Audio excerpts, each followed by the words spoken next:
Hola, ¿cómo andan? Hoy nos vamos a meter en una historia increíble, de esas que se contaban por acá en la región del Gran Chaco.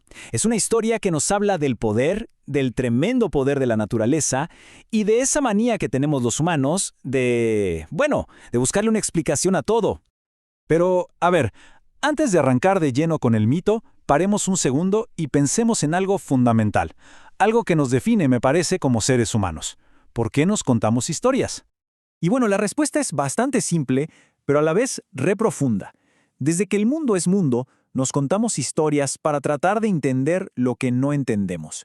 Para explicar la vida, la muerte, para mirar para arriba y darle un sentido al cielo, a la luna, a las estrellas, al sol, a las lluvias. Es, en definitiva, una forma de ponerle cara, ¿no? De darle una intención a todas esas fuerzas que nos superan. Bueno, justamente para ver esto en acción, para entender bien el poder que tienen los mitos, nos vamos a meter en uno muy especial. Y en el corazón de esta historia que les quiero contar hay una figura central, una deidad poderosa, con un montón de caras distintas, la deidad del rayo. Vamos a conocer a Kazongonga. Bien, ¿y quién es este Kazongonga? Bueno, es la deidad del pueblo Com, que representa justamente todo el poder del rayo.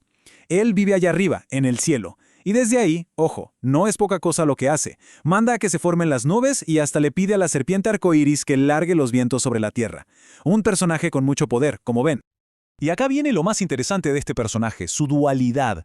Porque por un lado es una fuerza de la naturaleza totalmente destructora, ¿eh? Te puede castigar con granizo, con vientos que arrasan todo. Pero, por otro lado, si sos una persona, digamos, cumplidora, obediente, Kazongonga te asegura buena pizca, abundancia. Es al mismo tiempo una amenaza terrible y una promesa de prosperidad. Bueno, ahora sí.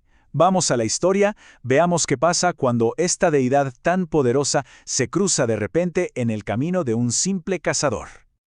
Imaginen la escena. Un cazador del pueblo Com caminando tranquilo por el monte, buscando algo para comer. La tarde está calma, el sol se filtra entre los árboles, todo parece normal, ¿no? Hasta que de repente escucha algo, un gemido, suavecito, largo, como un lamento. Obviamente, la curiosidad le gana. ¿Y qué hace? Se manda monte adentro a ver de dónde viene ese ruido.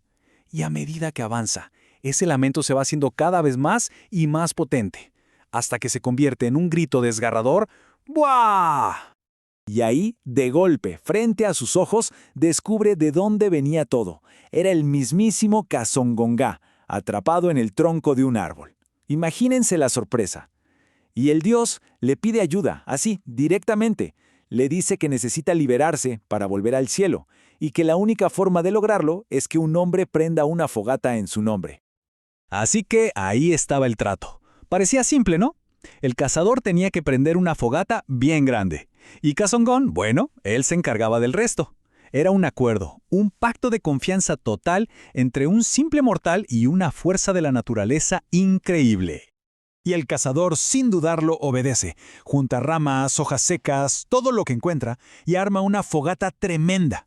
Y a medida que el fuego empieza a crecer y el humo a subir, pasa algo increíble. Kazongonga empieza a elevarse junto con el humo, como si fuera parte de él. El fuego, miren qué loco, se transformó en su escalera para volver al cielo. Pero claro, un favor así, a una deidad, no iba a quedar en la nada. Este acto de ayuda tenía que tener su recompensa. Y así es como llegamos a la parte de la promesa de la tormenta. Desde allá arriba, con su voz resonando mientras desaparecía entre el humo, Kazongonga le habla al cazador. Y cumple su parte del trato, claro que sí. Le dice, para agradecerte lo que hiciste por mí, te prometo que nunca te va a faltar alimento y que vas a ser un experto cazador. Un pago más que justo por ese acto de fe, ¿no les parece? Entonces, ¿qué nos deja toda esta historia? Bueno, por un lado, es una explicación hermosa para el origen de las tormentas y los relámpagos. Cada vez que hay una, es Kazongonga festejando que volvió a casa. Pero más allá de eso, hay una lección clave. La obediencia, la ayuda, el respeto por el poder de la naturaleza, todo eso tiene su recompensa. Es una historia que nos enseña sobre ese ida y vuelta, esa relación de respeto que deberíamos tener con el mundo que nos rodea. Este mito, tan antiguo, le dio un sentido al rayo, a la tormenta. Y nos deja con una pregunta para pensar, me parece. Si ellos tenían a Kazongonga, ¿qué historias o qué mitos modernos nos contamos nosotros hoy para tratar de entender esas fuerzas que a veces se nos escapan de control? Pensemos en la tecnología, en la economía, en el propio clima. ¿Cuáles son nuestros mitos? Bueno, se los dejo para pensar. Nos vemos en la próxima.